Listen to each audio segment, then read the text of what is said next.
Bonjour à tous, j'espère que vous allez bien.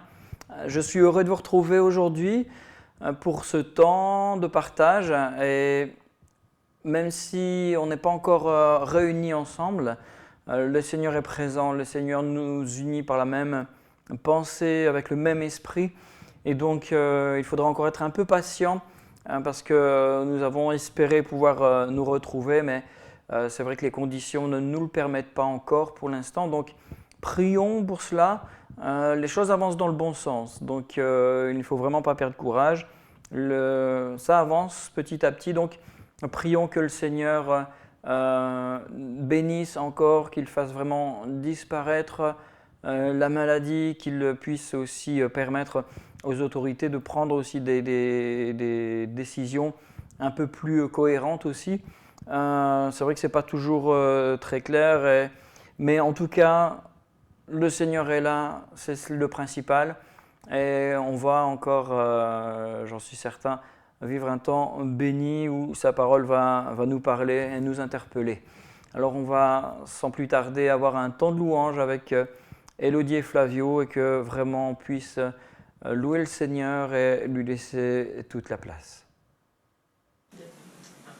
Bonjour tout le monde.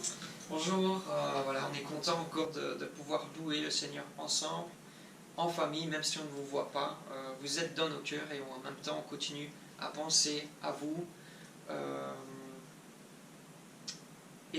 Pour aujourd'hui, voilà, j'avais une petite pensée aussi parce que le Saint-Esprit parle et continue à toucher nos cœurs et il touche mon cœur. Et ce que j'avais envie de vous partager aujourd'hui, c'est que Jésus, avant de monter au ciel, il nous a dit qu'il ne nous laisserait pas seuls. Il nous laisserait une personne, et cette personne est le Saint-Esprit, ce consolateur, ce défenseur qui est là avec nous au quotidien. Et je pense que quand on fait face à nos difficultés et quand tout va bien, il est important de prendre ce temps et de lui parler. Et parce que si on ne lui parle pas, il est difficile d'avoir une relation tout simplement. Et il attend de nous que nous prenions ce temps à lui parler parce que lui, il veut nous consoler, il veut nous défendre parce qu'il est rempli d'amour pour nous, pour chacun d'entre nous. C'était vraiment cette pensée que je voulais vous laisser pour aujourd'hui. Et oui, en même temps, désirons que le Saint-Esprit règne en moi. Règne en moi. Lui qui brise nos chaînes, qui brise nos difficultés, qui brise nos peurs, parce que lui peut tout, parce qu'il est grand. Amen. Alors oui Seigneur, règne en moi. Et en même temps, en toi, je trouve ma force. Lui, il nous fortifie. On va enchaîner ces deux chants. Règne en moi, tu es ma force.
Jésus règne en moi.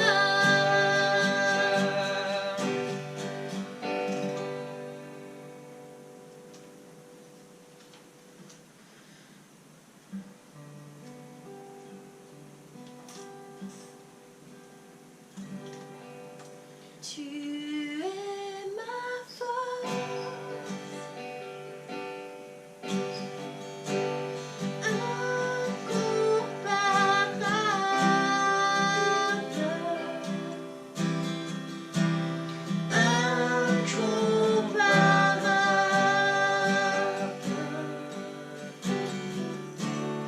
Tu viens à moi. Tu es l'espoir, Seigneur. Tu es l'espoir.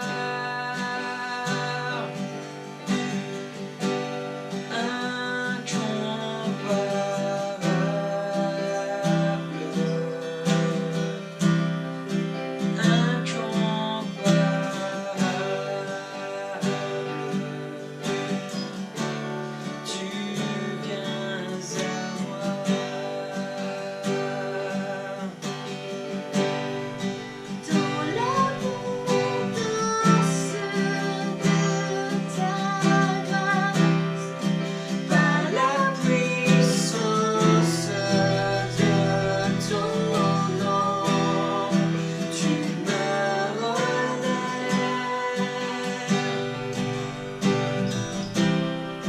Tu me relèves.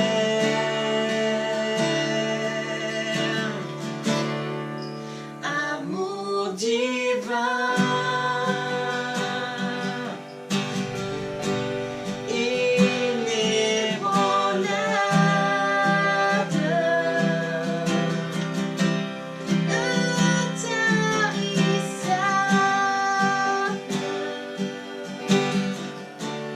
tu viens à moi.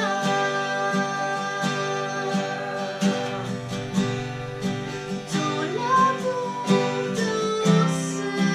de ta grâce, par la puissance de ton nom, Tu me relèves. Tu me relèves.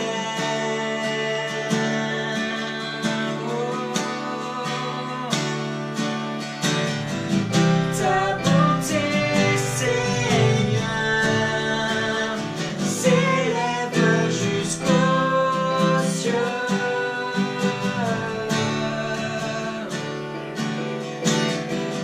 Ta fidélité atteint les nuées.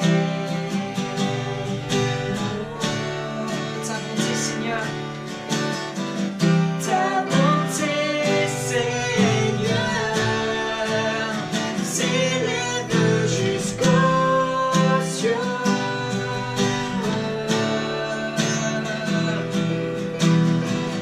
Ta fidélité, atteint les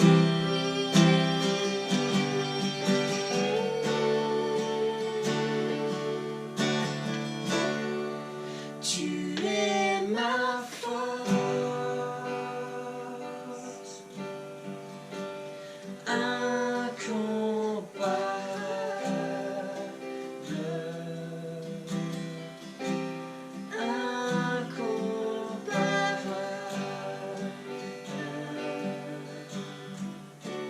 Tu viens à moi.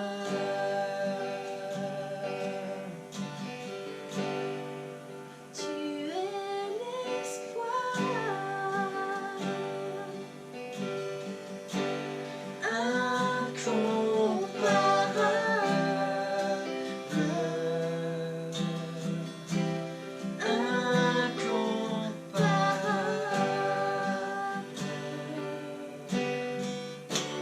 Tu viens à moi.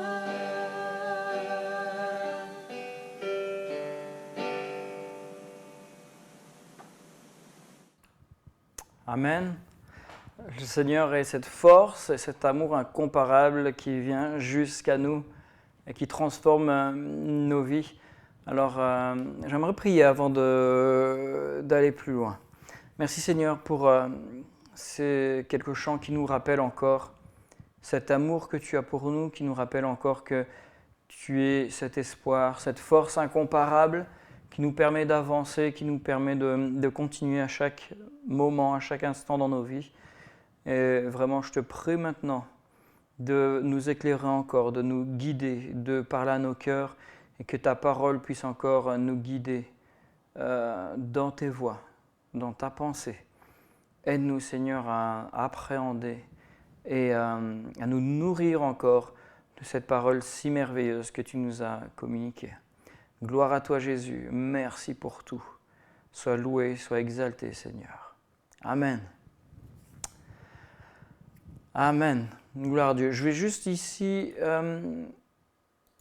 vérifier quelque chose au niveau de ma présentation. Donc, avant de continuer, voilà, c'est bon. Très bien, j'avais un petit doute. J'ai préféré vérifier avant de continuer. J'ai une petite question. Est-ce que vous vous êtes déjà retrouvé dans des situations où vous vous retrouviez face à des personnes après avoir peut-être dit ou fait quelque chose et des personnes qui parfois viennent vous dire j'ai bien compris ce que tu as voulu dire, ou même encore parfois, alors ça c'est le pire, c'est j'ai su lire entre les lignes. Et à la fin, on se rend compte que la personne n'a pas du tout compris ce qu'on était en train de dire. Et même pire, parfois, quand cette personne va même répéter nos propos, on va se rendre compte que ça n'a plus du tout le même sens. Hein, j'ai vécu aussi des situations comme ça. C'était assez intéressant. Un peu marrant avec du recul, mais sur le moment très énervant. J'avais vécu une certaine situation quand j'étais à l'école biblique, voilà, quelque chose s'était passé et je l'ai raconté à deux, trois personnes en même temps. J'ai raconté la chose, comment elle s'était passée, etc. Donc, les personnes étaient un peu étonnées et ça s'est ébruité. Mais ça s'est ébruité un peu, ce qu'on appelle le téléphone arabe. Finalement, il y a eu une certaine forme de commérage et tout le monde en a un peu parlé, il n'y avait rien de mal en soi, c'était pas de la médisance ou quoi que ce soit, mais l'histoire est revenue à mes oreilles et quelqu'un m'a raconté l'histoire, tu sais pas ce qui s'est passé. J'ai dit ben non, quoi. Et puis on me raconte cette histoire, on me raconte le début de cette histoire avec, et à un moment il y a un détail qui... J'étais là, je fais ben non, c'est pas comme ça que ça s'est passé, et là je réexplique. Et l'homme me dit non, moi je sais comment ça s'est passé, on me l'a expliqué. Sauf que la personne ne savait pas que c'était moi, la personne qui avait vécu la situation. Donc c'était très marrant. Hein, il y a un étudiant qui a vécu ça. Et finalement, j'étais surpris, alors un peu frustré sur le moment, et ça m'a fait réfléchir effectivement sur la manière parfois où on va communiquer une pensée, une idée, sans vouloir faire mal, parfois en la répétant, en la communiquant à quelqu'un d'autre. Mais l'histoire va être, on connaît ça, hein, ça va être un peu déformé. Et puis parfois, même si l'histoire est la même, on se rend compte que le sens ou le fond change finalement. Et ça m'avait un peu interpellé sur le moment.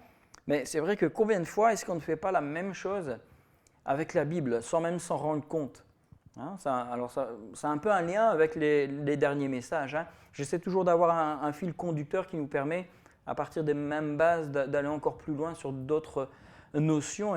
Et un peu cette notion de demi-vérité où on va utiliser parfois la Bible consciemment, souvent consciemment, en mettant de côté certains aspects ou certaines vérités pour lui faire dire ce qu'on veut dire. Mais ici, c'est plus l'idée de... parfois, on va utiliser un concept, une idée ou même une phrase, une expression qui n'a plus du tout son sens d'origine. Et pourquoi je vous parle de cela ? Mais parce que j'ai entendu cette semaine une expression que vous avez tous entendue et que même certainement vous avez utilisée Moi-même, ça m'est arrivé de l'utiliser et dans ce sens-là. C'est cette expression, hein, même j'entendais cela, c'est « on doit tous porter sa croix ». Ah mais c'est normal, on a tous sa croix à porter, etc. Et ça m'a fait réagir, parce que j'étais là et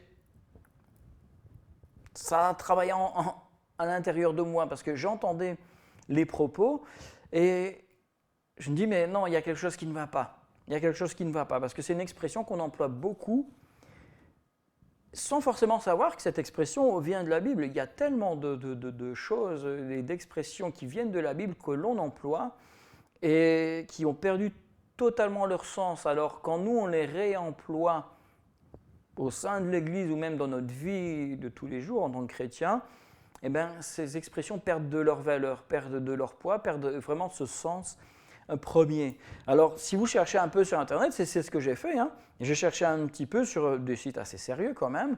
Hein, l'expression « porter sa croix », qu'est-ce que ça veut dire? Et à chaque fois, vous aurez cette définition-là.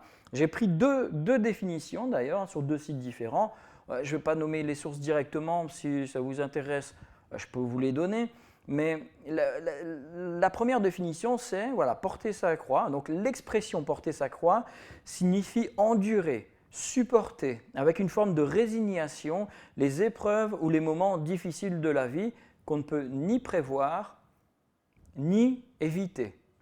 Alors il y a un autre site qui donne la même explication, mais en disant c'est en référence au Christ et à sa passion. Donc la passion, c'est le moment où Jésus a été livré jusqu'à la crucifixion. Hein, donc c'est en référence au Christ et à sa passion que l'on utilise cette expression « porter sa croix », qui signifie que l'on supporte des épreuves difficiles avec patience lorsqu'on ne peut pas y remédier. Alors moi, quand j'entends ça, j'ai envie juste de crier « Faux! C'est pas ça! C'est pas du tout ça !» Alors oui, c'est cela dans le sens que ça a pris maintenant, dans le sens que cette expression a pris maintenant, mais ce n'est pas du tout le sens biblique. Et d'ailleurs, j'aimerais bien vous encourager en tant que chrétien à ne plus jamais employer cette expression dans ce sens-là. Hein, même si c'est une expression que vous avez l'habitude d'utiliser, s'il vous plaît, ne l'utilisez plus comme ça. Ce n'est pas un ordre, ce n'est pas un commandement, mais c'est réutiliser une parole de la Bible, tordre son sens pour finalement que ça corresponde au langage de tout le monde, mais finalement c'est une expression qui a bien plus de poids que cela, bien plus de poids que cela. Non, alors non porter sa croix, ça ne veut pas dire supporter des souffrances avec patience, en attendant que ça se passe, etc. Jamais, jamais le Seigneur ne nous demande de porter un poids qui n'est pas le nôtre. Ça, c'est la première chose que je voudrais dire. Jamais il ne nous demande de porter un poids qui n'est pas le nôtre, sauf si c'est le sien. Hein, et d'ailleurs, ce sera un prochain message où Jésus a dit « Prenez sur vous, prenez mon joug car il est doux et léger ». Et ici, le Seigneur jamais nous demande de porter un poids contre notre volonté, contrairement à ce qu'on veut nous faire croire, contrairement à ce que même l'Église nous enseigne, et l'Église catholique a beaucoup fait de tort justement dans ce sens-là, en faisant croire qu'à travers une certaine forme de souffrance ou du fait de porter sur nous des fardeaux parfois insurmontables, eh bien on va gagner l'amour de Dieu ou quelques années de purgatoire en moins. Ce n'est pas du tout cela que la Bible nous enseigne. Donc non seulement il ne nous demande jamais de porter un poids qui n'est pas le nôtre, mais en plus de ça, il ne nous demande jamais de supporter les difficultés comme étant une chose normale. Jamais. Au contraire, il nous demande d'intercéder pour qu'il vienne à notre secours. Et les seules fois où on aura cette notion d'être patient dans la difficulté, c'est la notion d'être dans les épreuves. Eh bien oui, par moments, on est face à des situations qui nous dépassent, qui sont au-delà de même nos capacités. Et le Seigneur nous dit, sois ferme, prends courage et patience, je viens à ton secours, je viens t'aider, demande mon aide, mais tu vas sortir victorieux de cela. Mais jamais il y a de notion où il faut supporter les choses et se dire, bon, ben, je vais être libéré quand je serai mort. Jamais. Jamais, jamais. Jésus, au contraire, il est venu annoncer un message de liberté, un message de vie, et on l'a vu dernièrement aussi. Donc, enlevons cette idée de notre tête. Non, il faut arrêter d'employer cette expression qu'on a chacun sa croix à porter. Il y a d'autres expressions pour transmettre la même idée. Donc, quand j'entends des choses comme ça, je ne veux pas commencer à dire « repens-toi », mais quand on entend des choses comme ça, moi, ça me travaille. Ça me travaille parce que je trouve qu'il y a tellement d'autres phrases, d'autres expressions qu'on pourrait utiliser. Mais ici, cette notion de porter sa croix, ça a une force, ça a un poids qui est dommage de laisser passer à côté. Donc, on va lire le texte qui nous dit cela. D'ailleurs, Jésus, dans deux contextes différents, va employer cette expression-là. Dans deux contextes différents, mais en racontant la même histoire. À un moment, il est avec beaucoup de disciples autour de lui, avec la foule, et il enseigne. Et un autre moment, c'est lorsqu'il est juste avec les 12. Avec les 12 disciples qui vont être les apôtres. Et c'est ce texte-là qu'on va lire. Donc on va le lire dans Matthieu au chapitre 16. Alors il faut comprendre ici que Jésus vient de monter tout au nord dans la ville de Césarée, qui est pas loin. Enfin, il y a deux Césarées en fait. Il y a une Césarée qui est une ville portuaire, qui est près de la côte, et j'ai failli faire l'erreur. Et il y a une autre Césarée, c'est pour ça qu'on l'appelle Césarée de Philippe, parce qu'il y a une Césarée qui est la ville que le roi Hérode a fait construire, et Philippe, donc un des enfants d'Hérode, quand il est devenu, alors on va dire roi pour simplifier, il n'était pas vraiment roi, mais voilà, ça va être plus simple de dire un roi de la Galilée. Il a construit lui aussi une ville qu'il a nommée Césarée, donc c'est pour ça qu'on l'appelle Césarée de Philippe.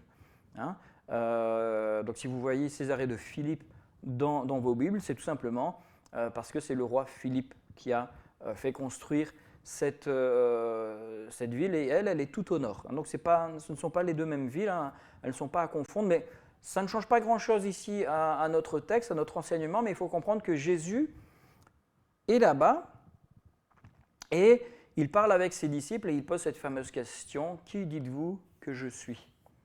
Et on connaît un peu les réponses, si vous connaissez l'histoire. Certains vont dire, les disciples vont dire, certains disent que tu es Jean-Baptiste, que tu es ressuscité. D'autres vont dire que non, tu es Élie, tu es le prophète qui devait revenir, etc. Et c'est intéressant, Jésus va les écouter et il va les guider. Et à un moment, il y a Pierre qui a cette révélation qui dit « Tu es le Christ, le Fils du Dieu vivant. » Et Jésus dit à Pierre « Tu es heureux, Pierre, mais cette vérité, c'est le Saint-Esprit qui te l'a fait comprendre, c'est le Saint-Esprit qui te l'a insufflé. » Et ensuite, il va réenseigner ses disciples, il va continuer. Et le texte qu'on va lire maintenant, ça suit vraiment le moment. Donc le texte qu'on lit là, ça se passe à Césarée ou sur le chemin du retour, on ne sait pas exactement. Ça, ce n'est pas très important. Ce qui est important, c'est que ce qui précède, en fait, c'est que Jésus s'est révélé ici de manière tout à fait claire à ses disciples comme étant le Messie. À ce moment-là, les 12 apôtres savaient que Jésus était le Messie. Jésus venait de le leur dire à ce moment-ci. Mais ici, on va voir la réaction, ce qui suit, et dans quel contexte alors Jésus va dire et employer cette fameuse expression de porter sa croix. Alors on va lire ce texte, Matthieu 16, les versets 21 à 28. Il nous dit ceci, donc après cette révélation, donc verset 21, « Dès lors, Jésus commença à faire connaître à ses disciples qu'il fallait qu'il allât à Jérusalem, qu'il souffrit beaucoup de la part des anciens, des principaux sacrificateurs et des scribes, qu'il fut mis à mort et qu'il ressuscita le 3e jour.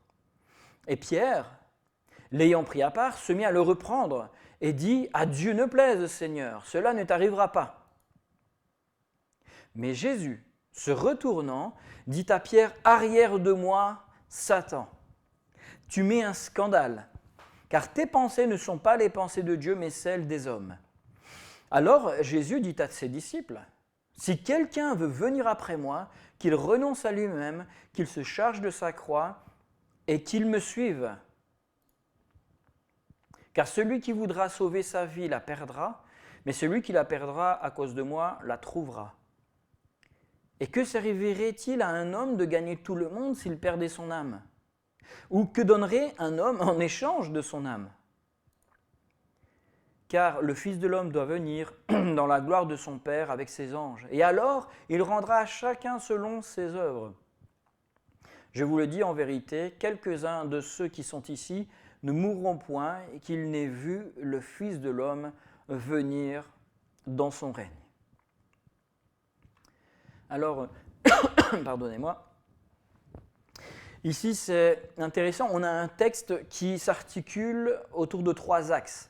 Le premier, c'est cette annonce, et c'est le verset 21, c'est cette annonce, c'est une annonce, l'annonce du Christ souffrant, celle que les disciples n'avaient pas compris et pas acceptée. Et d'ailleurs, qu'ils ne vont pas accepter jusqu'à la fin, hein, on le verra, ils ne le comprendront qu'à la résurrection. Ça, c'est la première chose. Le deuxième axe, c'est la tension ici qui va se jouer entre Pierre et Jésus, qui est très très intéressante et qui va être un peu le cœur du message, hein, le verset 22-23, où Pierre reprend Jésus parce que cette notion de Christ de souffrance, c'est une réalité inconcevable pour les disciples. C'est impensable. C'est impensable et c'est pour ça que Pierre va réagir, hein, et va reprendre Jésus. Et le troisième axe, c'est le verset 24, hein, que Jésus développe sur ensuite les versets 25 à 28, mais surtout le verset 24. C'est une mise en garde de la part de Jésus. Celui qui veut suivre Jésus doit être prêt à tout perdre humainement. C'est ce que Jésus annonce. Et finalement, déjà là, on se rend compte que porter sa croix, ça n'a pas grand-chose à voir avec l'expression que l'on en donne maintenant. Vraiment, ça n'a même plus rien à voir. Ça n'a rien à voir. Alors, on va reprendre ces axes tout simplement, ça va être mes 3 points. Ce sera mes 3 points. L'annonce. Alors, quelle est cette annonce? Allez, on va le relire. Le verset 21. Dès lors, Jésus commença à faire connaître à ses disciples qu'il fallait qu'il allât à Jérusalem, qu'il souffrit beaucoup de la part des anciens et des principaux sacrificateurs et des scribes, qu'il fut mis à mort et qu'il ressuscita le 3e jour. Ici, vous voyez, Jésus explique qu'il faut, alors pas un devoir, c'est un devoir dans le sens de la soumission de Jésus, mais c'est une nécessité. Jésus doit y aller et Jésus explique que ce qui va se passer, c'est une nécessité. Hein, j'entends même des personnes, même des pasteurs qui disent que la crucifixion est un accident, ce n'était pas voulu de Dieu. Je ne suis pas d'accord. Je ne suis pas d'accord parce que Jésus a toujours dans son discours dit qu'il fallait. Donc il y avait un but bien précis. Et donc Jésus explique qu'il doit aller à Jérusalem, qu'il doit se faire maltraiter. On comprend ici, c'est des anciens, c'est de ceux qui ont l'autorité. C'est les seuls qui avaient la possibilité de pousser Jésus à la crucifixion, hein, ou même à être lapidé. Et Jésus aussi explique qu'il faut qu'il ressuscite et qu'il va ressusciter. Mais ça, c'est un message qu'on ne comprend pas, qu'on ne conçoit pas. Je rappelle que tout le peuple attendait un Messie sauveur terrestre, un Messie qui allait sauver d'un point de vue purement humain. Et je l'explique souvent à l'Église, hein, c'était cette pensée. Rappelez-vous que depuis j'ai envie de dire, allez, depuis l'invasion des Assyriens et des Babyloniens, le peuple n'a connu que la domination d'autres pays, d'autres nations. Donc c'était normal que les Hébreux attendaient enfin ce Christ qui allait les libérer, qui allait enfin redonner cette nouvelle identité à ce peuple, à ce pays. Et ici, Jésus est en train de leur dire que celui de qui vous attendiez cette libération humaine, cette nouvelle grandeur, eh bien, cet homme va être tué. Cet homme va être même crucifié. Alors ça c'est fort.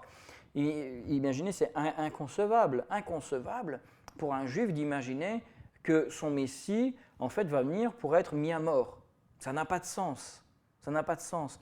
Et finalement, on comprend que la réelle liberté que le Messie apporte, c'est une liberté intérieure qui se répercute sur l'extérieur. Et on comprend cela vraiment dans tout l'enseignement de Jésus, dans tout l'enseignement même des apôtres. On comprend que c'est une liberté intérieure qui se répercute sur toute la vie extérieure. Et d'ailleurs, dans l'Ancien Testament, c'est très clair aussi. C'est très clair aussi que ce que Dieu attend, c'est une transformation intérieure, c'est une repentance intérieure. Et combien de fois le Seigneur ne dit pas qu'il prend beaucoup plus plaisir au fait que nous assistions les pauvres, que nous même sauvions, allons au secours de ceux qui sont en danger, que même nous prenions position et que nous allions dire non, c'est pas juste ce qui se passe, je veux justice pour telle personne, le Seigneur aime ce genre d'attitude. Et c'est ce qu'il attend de ses enfants. Mais on comprend qu'ici, c'est quelque chose d'intérieur qui nous pousse à aller vers l'extérieur. Et le Seigneur, j'ai envie de dire, les sacrifices, il n'en a rien à faire. Il demande cela comme étant un acte d'obéissance et les sacrifices ont pour but, ça j'en suis convaincu, l'éducation, le fait de comprendre les choses et de réaliser.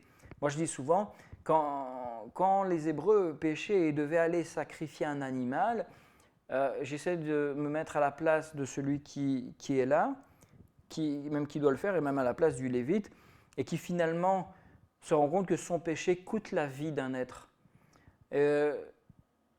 Ça doit nous remuer intérieurement, ça doit nous pousser à réaliser, mais quand même, mes actes, mes paroles, mes pensées ont des conséquences. Et si je comprends tout cela, alors je comprends que ce que Jésus m'apporte, c'est une transformation intérieure qui va se répercuter sur ma vie extérieure, ma vie de tous les jours, mais c'est d'abord quelque chose d'intérieur. Et c'est ça que le Messie est venu apporter. Cette figure du Messie finalement souffrant qui doit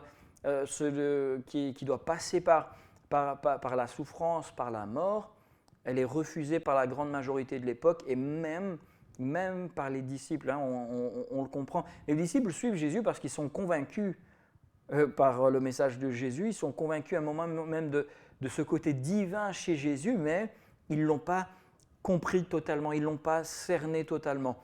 Et finalement, je vais dire, la messianité de Jésus trouve son paroxysme, trouve sa plénitude à la croix. C'est à la croix qu'on retrouve le pourquoi du sacrifice de Jésus et de sa venue. C'est à la croix qu'on retrouve la totalité de l'amour de Jésus. Et finalement, le Messie est venu sur terre, Jésus est le Messie, il est venu sur terre pour mourir à la croix. Pas que pour ça, il est venu aussi pour nous enseigner, mais c'était le but ultime. Et ça, c'était quelque chose d'inconcevable. D'inconcevable.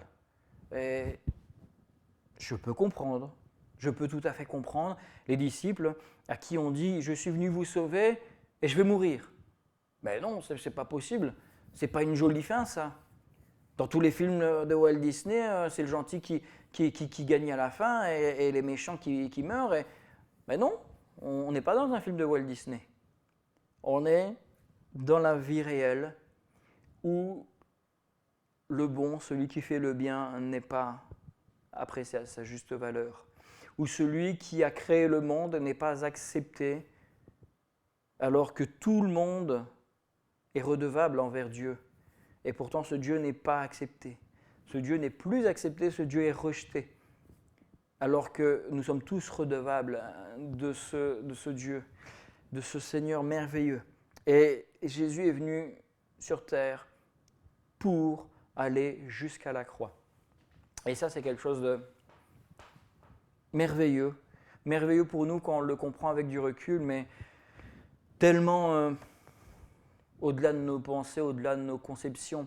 Et d'ailleurs, c'était intéressant, j'entendais aussi, quand on parle de la foi chrétienne, qu'est-ce qui nous pousse aussi à croire vraiment à ce que tout cela est vrai? Une des choses, c'est tout simplement que si c'était faux, on n'aurait pas inventé une histoire où Dieu se faisait mettre à mort. On aurait inventé une histoire où Dieu était venu victorieux, il aurait rasé tous les méchants, et on aurait trouvé une autre histoire. Mais pas que notre Dieu s'est fait chair, il s'est humilié et il s'est fait tuer, littéralement. Jésus a été tué, il a été, on pourrait même dire, assassiné par l'humanité. Et donc finalement, ce message, les disciples ne le comprennent pas. Et donc il y a cette annonce du Christ souffrant qui est indissociable du rôle de Jésus. Alors suite à cela, il y a cette tension, et on va s'arrêter sur la tension maintenant. La tension entre Pierre et Jésus. Et c'est intéressant parce qu'on a l'impression que Jésus balaye juste, et alors si on s'arrête bien, c'est très très intéressant ce que Jésus va dire. Alors Pierre prend Jésus à part, on va le lire, le verset 22, Pierre l'ayant pris à part, se mit à le reprendre et dit « À Dieu ne plaise, Seigneur, cela ne t'arrivera pas. » On va déjà s'arrêter là. Pierre reprend Jésus, donc il le prend à part, il se met à le reprendre. Alors en fait, il se met à lui faire des réprimandes. Le terme aussi, le terme grec, ça veut dire aussi admonester ou menacer. En fait, Jésus se fait menacer par Pierre. Pierre est en train de lui dire « Mais qu'est-ce que tu es en train de nous dire, Seigneur ? Ça n'arrivera pas, arrête de dire des bêtises. » Et il est en train de lui dire « Mais non, mais non. » Alors que Jésus vient d'annoncer peut-être même la plus belle chose. C'est qu'il est prêt à aller jusqu'à la mort par amour pour nous. Et Jésus et Pierre lui dit « Non, non, mais qu'est-ce que tu fais ?» Et il est en train de réprimander Jésus. Imaginez-vous. Pierre, un simple homme comme vous et moi, est en train de réprimander le Dieu qui a créé toutes choses. Il est en train de l'enguirlander, il lui dit « c'est pas bien, si tu continues, ça se passera mal ». C'est un peu ça qui se passe. Il lui dit « mais arrête un peu, arrête de dire des choses comme ça ». Mais pourtant, Jésus sait tout. Jésus ne se trompe pas, et j'ai envie de me dire « mais Pierre, pour que tu te prends à ce moment-là ?» Mais je comprends qu'il y a de l'amour dans son cœur. Pour Pierre, c'est inconcevable. Mais non, mais enfin, tu ne vas pas aller jusqu'à la mort, c'est pas possible. Et Pierre est en train ici de négocier, mais Jésus ne va pas le laisser faire longtemps. Et il dit, à Dieu ne plaise, ça n'arrivera pas. Et c'est une expression qu'on retrouve que 2 fois dans la Bible, qui est très difficilement traduisible parce qu'on ne la connaît pas en dehors de cela. C'est pas si Dieu le veut, ça n'arrivera pas. Non, c'est vraiment, non, ça n'arrivera pas. Que Dieu te fasse grâce, ça n'arrivera pas. Non, c'est pas possible. Et on voit en fait dans cette expression ici, le côté où pour Pierre c'est inconcevable. C'est pas possible et ça ne t'arrivera pas. Non. Si tu es le Messie, en plus on vient de le dire que tu es le Messie, ça ne t'arrivera pas, nous on va te protéger. On peut retrouver cette idée-là. Nous on fera tout, ça ne t'arrivera pas. Et d'ailleurs, quand on va venir te chercher à Gethsémani, on va tous te défendre. Et si vous regardez bien l'histoire, tout le monde se sauve. Il n'y a que Pierre à un moment qui dégaine. On reconnaît le même Pierre. Il dégaine son épée, il essaie de couper la tête à un soldat, qui l'évite de peu, il arrive à avoir que son oreille. Mais finalement, ce même Pierre va le renier plus tard. Parce que le plan de Dieu était que Jésus aille jusqu'à la croix, donner sa vie pour chacun d'entre nous. Et alors, dans cette tension, Pierre veut s'opposer et Jésus va réagir d'une manière très forte. Et cette réaction de Jésus est très très intéressante. Verset 23, « Mais Jésus se retournant dit à Pierre, « Arrière de moi, Satan. Tu me mets en scandale, car tes pensées ne sont pas les pensées de Dieu, mais celles des hommes. » Alors là, encore une fois, il y a beaucoup de choses vraiment très intéressantes à voir, et encore dans la langue originale, il y a des petites nuances très très intéressantes. Quand on dit « arrière de moi », en fait, il y a deux verbes, il y a deux mots, c'est « recule-toi », fais marche arrière, et « derrière moi ». Fais marche arrière et derrière moi. Donc arrière de moi, C'est comme si Jésus poussait. On va le voir, je vais réexpliquer cette expression après. C'est arrière et derrière moi. Satan. Évidemment, c'est Pierre qui lui parlait. Hein? Alors non, Pierre n'a pas été possédé par Satan à ce moment-là. Mais Pierre, dans sa position, dans cet obstacle à Jésus, finalement, hein, il veut faire obstacle à Jésus, ben, il finit par faire l'œuvre de Satan. Je rappelle que Satan, ça veut juste dire l'opposant. Hein, le malin, c'est celui qui veut nous faire chuter. Et donc finalement, à chaque fois que je fais quelque chose qui peut aller à l'encontre de la volonté de Dieu, hein, ou qui peut empêcher une œuvre du Seigneur, je fais l'œuvre de Satan. Et parfois, même en tant que chrétien, ça peut nous arriver de faire l'œuvre de Satan sans le vouloir. Et ici, je pense bien que Pierre ne le voulait pas. Hein. Mais il y a cette notion de Satan, celui qui veut empêcher, qui va empêcher la volonté de Dieu de se réaliser. Et Jésus va lui dire, tu mets en scandale. Alors, c'est intéressant parce que tu mets en scandale, c'est le même mot que tu es une pierre d'achoppement. Tu es une occasion de chute pour moi. Tu es une pierre d'achoppement pour moi. Tu es une occasion de péché pour moi. Très intéressant. Qu'est-ce que Jésus est en train de dire ici? Ben, tu es celui qui veut m'empêcher de réaliser la volonté de mon Père, mais en même temps, tu es celui qui veut peut-être me faire réfléchir. Et je pense que Jésus, humainement, Jésus était au courant de ce qui allait se passer. Humainement, Jésus n'était pas heureux d'aller à la croix. Il faut bien réaliser que Jésus avait certainement cette joie de savoir qu'à travers ce sacrifice, le salut allait être ouvert à des millions et des millions d'êtres humains. Mais le fait de savoir qu'il allait passer par tant de souffrances et qu'il allait agoniser tout ensanglanté avec la peau en lambeaux sur une croix et pendant des heures, il n'était pas heureux de passer par là. Jésus, humainement, je suis certain, il n'avait pas envie de passer par là.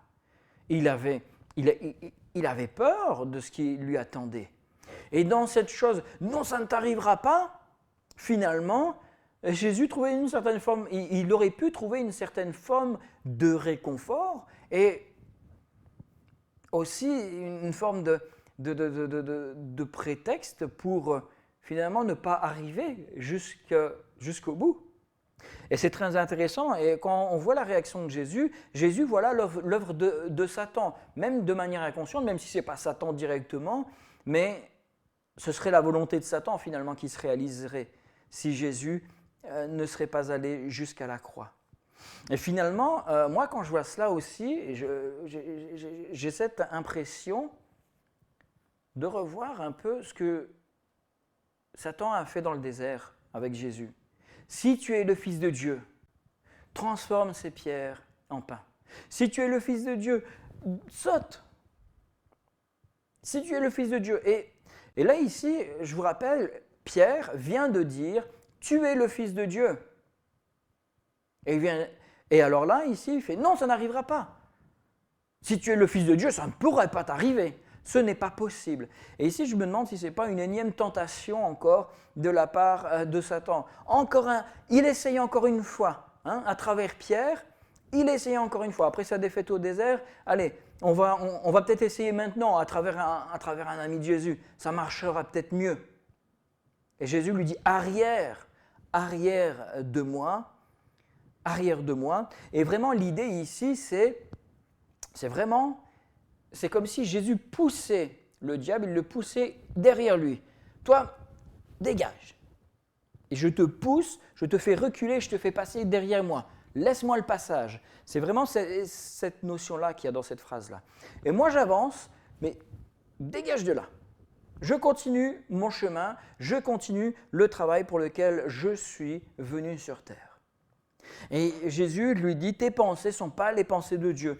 Même littéralement, il y a vraiment ce ne sont pas les pensées de Dieu, mais des pensées humaines. Ce ne sont pas des pensées qui viennent de Dieu, mais des pensées humaines. C'est vraiment ça ici la phrase. Et Jésus est en train de dire, mais arrête, tu réagis dans ton humanité. Et c'est pour ça que ça me fait raisonner un petit peu par rapport à l'humanité de Jésus aussi. Dans son humanité, ben oui, ça avait du sens. Mais dans sa divinité, Jésus savait pertinemment qu'il fallait qu'il passe par là et que c'était un obstacle à sa véritable venue. Et d'ailleurs, la Bible de Jérusalem va bien traduire cela, cette phrase-là, en disant « Passe derrière moi, Satan, tu me fais obstacle. Car tes pensées ne sont pas celles de Dieu, mais celles des hommes. Passe derrière moi, tu me fais obstacle, tu me gênes. » Et donc, on retrouve vraiment cette notion où Jésus, en fait, ne va pas critiquer, condamner Pierre.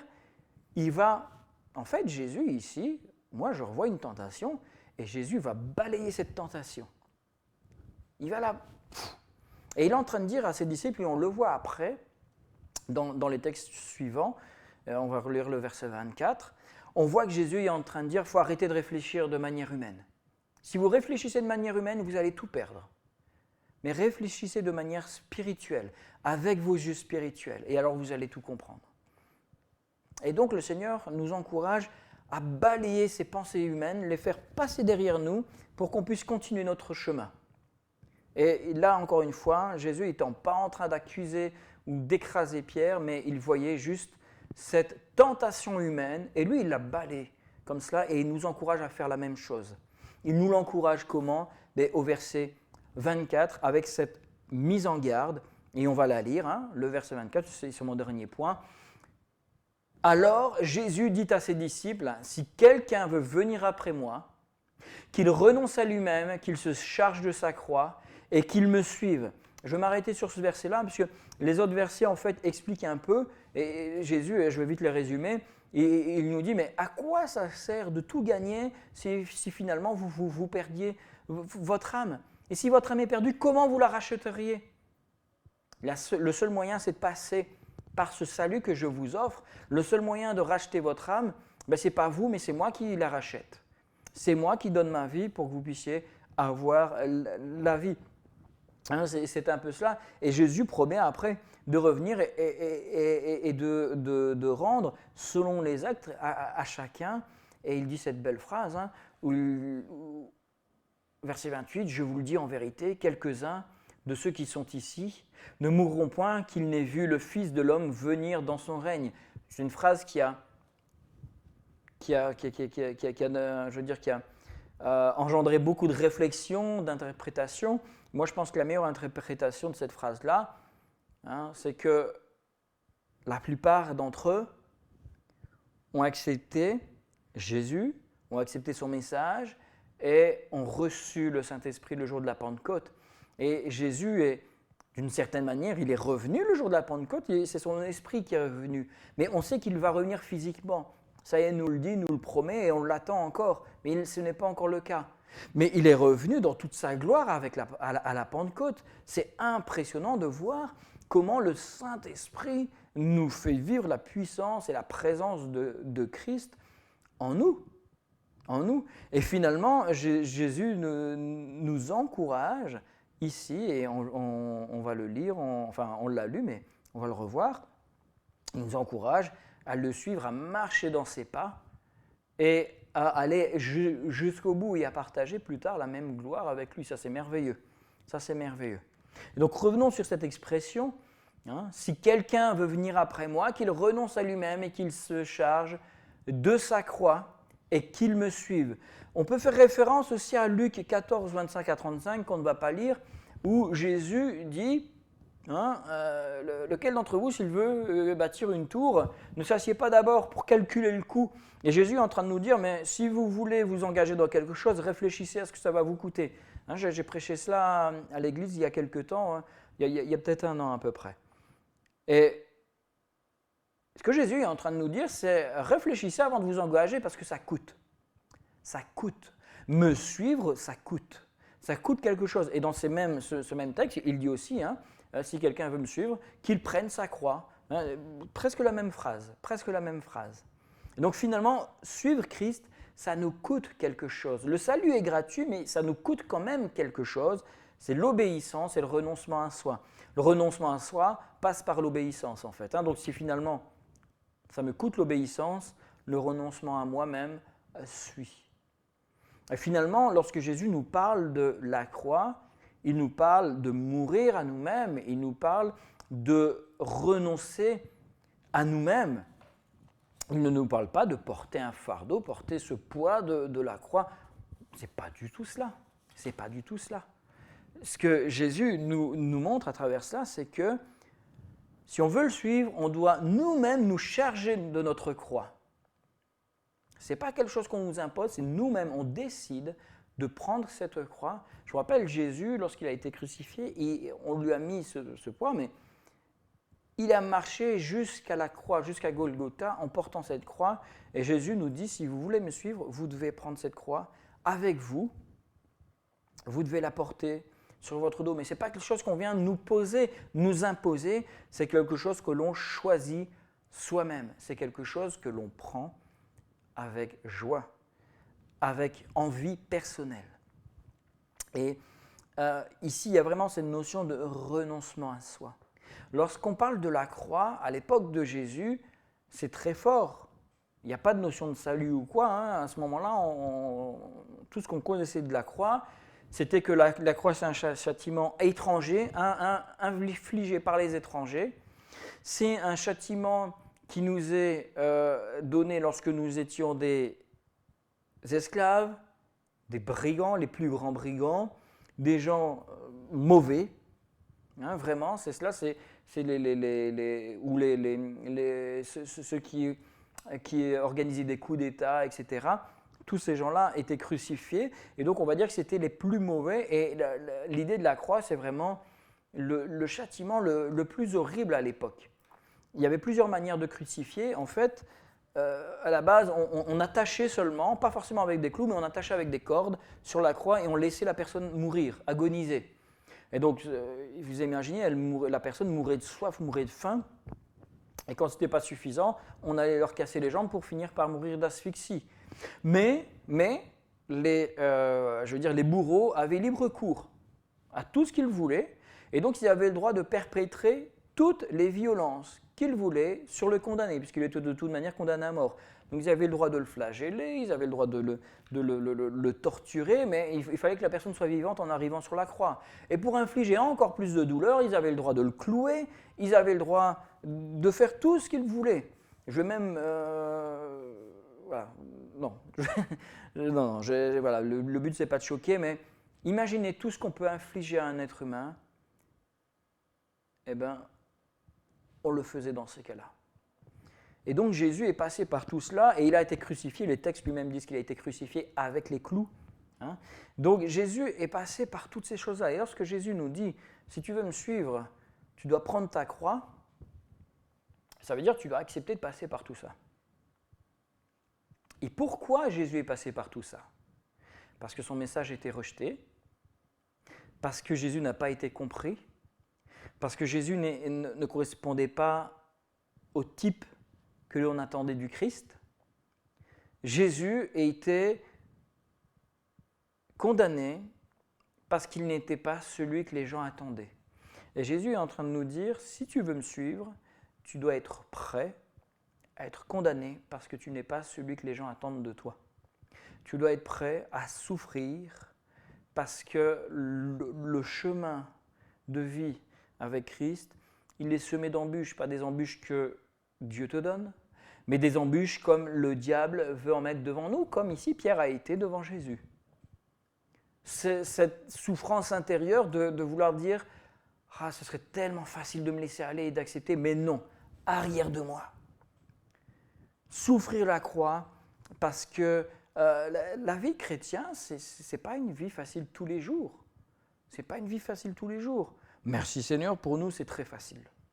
Pour nous c'est très facile. On vit dans des conditions où on est vraiment... je cherche une expression, une belle expression. Il y a plusieurs expressions, mais pas très polies, donc je ne vais pas les donner ici. Mais pour dire vraiment que nous sommes bénis.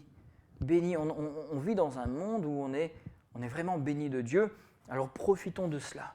Profitons de cette liberté que l'on a, de cette facilité que l'on a de vivre notre foi. Certains sont rejetés et perdent tout. Certains sont battus, sont même mis à mort pour leur foi, pour avoir choisi Jésus. La plupart d'entre nous, ce n'est pas le cas. Alors profitons de cette liberté. Et finalement, tout cela, pour moi, ça m'amène aussi à cette réalité qu'il y a cette souffrance qui suit le parcours de la vie du chrétien. Mais la croix, c'est quoi au final? C'est l'amour de Dieu révélé à sa manière la plus merveilleuse qui soit. Une manière très abjecte, très horrible pour n'importe quel être humain, mais pour celui qui a compris l'amour de Dieu, qui a compris le pardon et qui a compris ce que Jésus a fait à la croix, c'est la plus belle preuve d'amour. Et Jésus nous encourage aussi, nous aussi, à déclarer notre plus belle preuve d'amour au monde qui nous entoure, à Jésus lui-même, mais au monde qui nous entoure. Porter notre croix, j'ai envie de dire, ça n'apporte rien à Dieu. Ça ne lui apporte pas plus de fierté. Maintenant, il sera fier de nous. S'il voit que nous sommes passés par des souffrances, par des difficultés, par des combats, et que nous avons tenu ferme, il nous dira, c'est bien, bon et fidèle serviteur. Mais Jésus ne va pas plus nous aimer parce qu'on a plus souffert ou moins parce qu'on a moins souffert. Au contraire. Et ça, il y a beaucoup de paraboles, comme ce qu'on appelle les ouvriers de la 9e heure, de la dernière heure.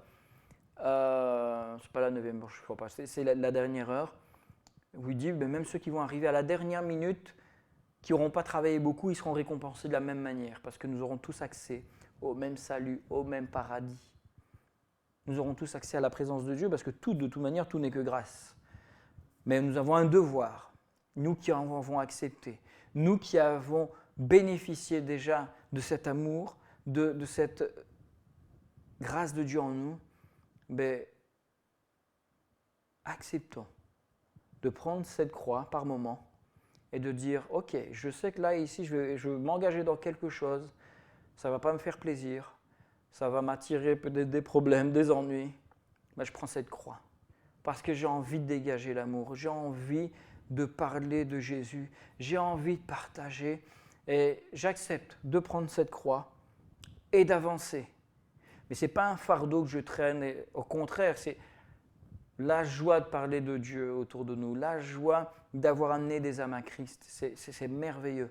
Alors continuons dans cette démarche et acceptons de porter cette croix. La croix aussi, c'est cette perte d'identité. Cette perte d'identité où ce n'est pas qu'on n'est plus du tout qui nous sommes. Au contraire, je le dis souvent, Dieu nous a créés de certaines manières et il ne nous demande pas de renier tout cela, mais il nous demande d'accepter cette nouvelle identité, d'être enfant du royaume des dieux, enfant du royaume de Dieu, parce que je me rends compte que ça sonnait des dieux, non, de Dieu, du royaume de Dieu, enfant de ce roi des rois, et nous devenons des princes, des princesses. Alors c'est merveilleux, qui n'a pas envie de devenir prince de Belgique. Je ne crois pas qu'on aurait le droit de dire ça. Mettez pas ça sur vos CV, ça va vous apporter des problèmes. Je ne crois pas que ce soit légal. Mais on devient un prince du royaume des cieux. Princesse du royaume des cieux. C'est merveilleux. C'est merveilleux. Et ici, il y a cette idée que la croix, ça ne parlait pas à beaucoup. Par exemple, pour les Romains, ça ne leur parlait pas tant que ça. Les Romains étaient préservés. La croix n'était pas du tout un moyen de jugement qui était appliqué pour les Romains. C'était interdit de crucifier un Romain, comme c'était interdit de les flageller. Et donc, dire ça pour un Romain, par exemple, ça les remet en cause. Ça veut dire, mais comment ça, je dois prendre ma croix? Mais je ne peux pas. Je ne peux pas dans mon identité, dans ce que j'ai, dans mes bénéfices terrestres, je ne peux pas. Si j'accepte de faire ça, c'est renier qui je suis terrestrement. Terrestrement, je ne sais pas si ça se dit. Vous m'avez compris, je pense. C'est renier qui je suis, renier les honneurs que j'ai sur terre. Ben mince, qu'est-ce que ça veut dire? Ça veut dire que tu dois revêtir cette nouvelle identité d'enfant du royaume des cieux et devenir une princesse, un prince, et suivre Jésus dans ce parcours, celui qui veut venir après moi. C'est vraiment cette notion de suivre Jésus. Et donc finalement, j'espère que ça vous aide à réaliser davantage qu'est-ce que ça veut dire prendre sa croix, porter sa croix. Et je vais terminer avec une citation une citation qui parle justement de cette notion de porter sa croix, qui vient d'un site catholique, mais très bien dit, très bien dit. Et je reprends cette citation qui nous dit « Avoir la foi, c'est renoncer à maîtriser seul son existence pour entrer dans la vie qui va au-delà de soi. Être disciple, c'est même s'engager dans l'amour des autres, au risque, comme Jésus, d'y laisser la vie. » Je vais la relire parce que je trouve qu'elle est très forte. Avoir la foi, c'est renoncer à maîtriser seul son existence pour entrer dans la vie qui va au-delà de soi. Être disciple, c'est même s'engager dans l'amour des autres, au risque, comme Jésus, d'y laisser la vie. Et il y a vraiment cette notion que quand je prends ma croix, c'est rentrer dans cette nouvelle vie qui va au-delà de moi-même, qui va au-delà. C'est pas que je ne suis plus moi-même, c'est que je vais au-delà de moi-même. Je suis quelqu'un avec des qualités, avec des défauts, et c'est pas grave. Le Seigneur te demande d'aller au-delà. Tu dois pas renier qui tu es, mais tu dois aller au-delà. Tu dois embrasser cette nouvelle identité, et ce que le Seigneur attend de nous, c'est que nous dégagions cet amour pour les autres, au risque même d'y perdre la vie, comme Jésus l'a fait. Jésus a perdu la vie par amour pour nous. J'aime toujours dire, Jésus est devenu fou d'amour pour nous. Il a perdu la raison tellement il nous aimait. Et le Seigneur attend que, pas forcément que nous mourions de la même manière, mais il attend que de la même manière nous ayons ce désir ardent et cet amour brûlant en nous qui nous pousse à nous dépasser nous-mêmes et à aller de l'avant. Et c'est une petite parenthèse, mais je clôture avec ça. Bien sûr, il s'agit de la propagation de l'Évangile, la proclamation de l'Évangile, mais il s'agit aussi d'aller aider ceux qui sont dans le besoin, d'aller bénir celles et ceux qui ont besoin de nous. Et comme je l'ai dit souvent, ces dernières semaines, c'est parfois juste prendre des nouvelles de quelqu'un, aller voir quelqu'un, aller faire les courses pour quelqu'un, aller dépanner, aider quelqu'un. Tout cela, toutes ces marques d'affection, ce sont finalement des traces de Jésus en nous. Donc laissons ces traces, ces marques de Jésus déborder et nous pousser au-delà de nous-mêmes. Amen. Alors oui, nous sommes appelés à porter notre croix. Pas comme on l'entend bien souvent. Nous sommes appelés à revêtir cette nouvelle identité et aller au-delà de nous-mêmes, mais pas à porter des fardeaux en souffrance, disant c'est normal, hein, c'est un peu, ça sera mon purgatoire. Non, ça c'est pas biblique. Mais ce qui est bien biblique, c'est que le Seigneur nous pousse à nous dépasser nous-mêmes, à dépasser nos envies, à dépasser nos attentes, et à dire Seigneur, j'y vais. Pour toi, j'y vais à fond. Amen. Je vais clôturer et vraiment qu'on puisse laisser encore cette parole toucher nos cœurs et nous encourager à aller de l'avant encore un peu plus chaque jour. Merci Seigneur pour ton amour envers nous. Merci pour cette parole qui nous fortifie, qui nous encourage. Merci parce que tu nous appelles à porter cette croix qui nous pousse vers ce renouvellement de nous-mêmes, vers cette expression ultime de l'amour, vers cette, Seigneur, cette acceptation que, ben oui, la vie chrétienne, elle n'est pas de tout repos. Parfois, elle nous pousse dans des situations où on doit faire face à des difficultés, mais ce n'est pas grave, ce n'est pas l'essentiel. L'essentiel, c'est que tu es là avec nous, c'est que tu es là pour nous soutenir, nous encourager, nous fortifier, pour nous pousser à aller de l'avant. Et vraiment, on veut te dire merci, on veut te glorifier pour tout. Alors, gloire à toi Jésus, sois béni Seigneur, sois exalté et prends soin de chacun d'entre nous, bénis chacun durant cette semaine et fortifie les cœurs, les pensées et que nous puissions nous réjouir de bientôt nous retrouver.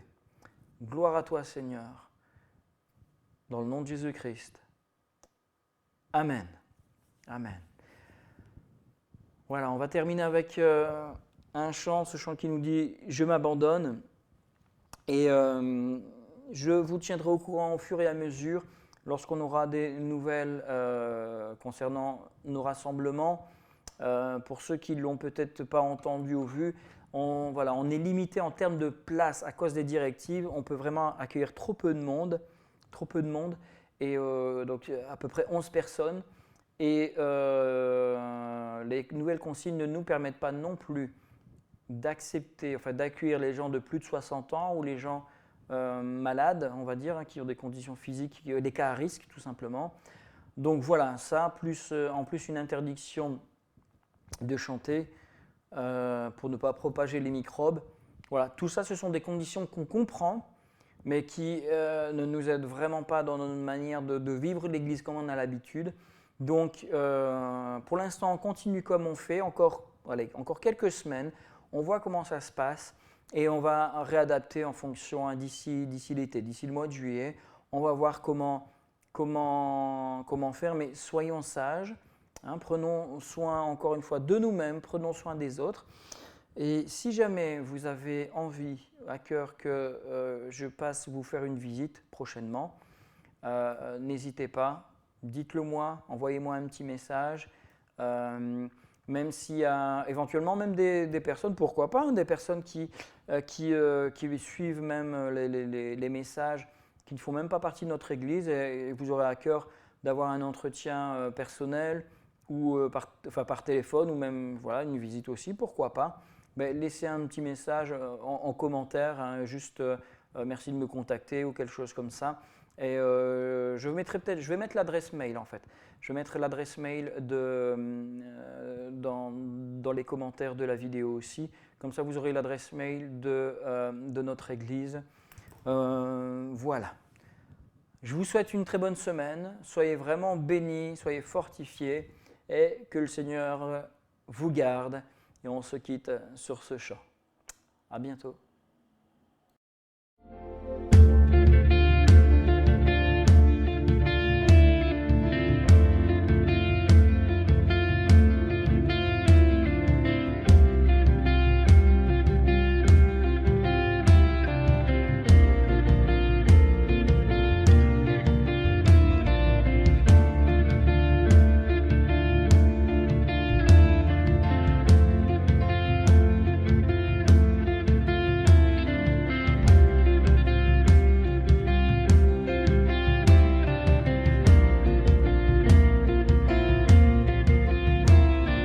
Me voici à genoux devant toi, j'abandonne tout, j'abandonne tout.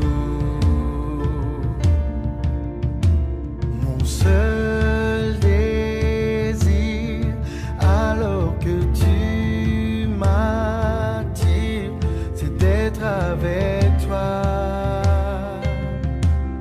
C'est d'être avec toi. Je m'abandonne.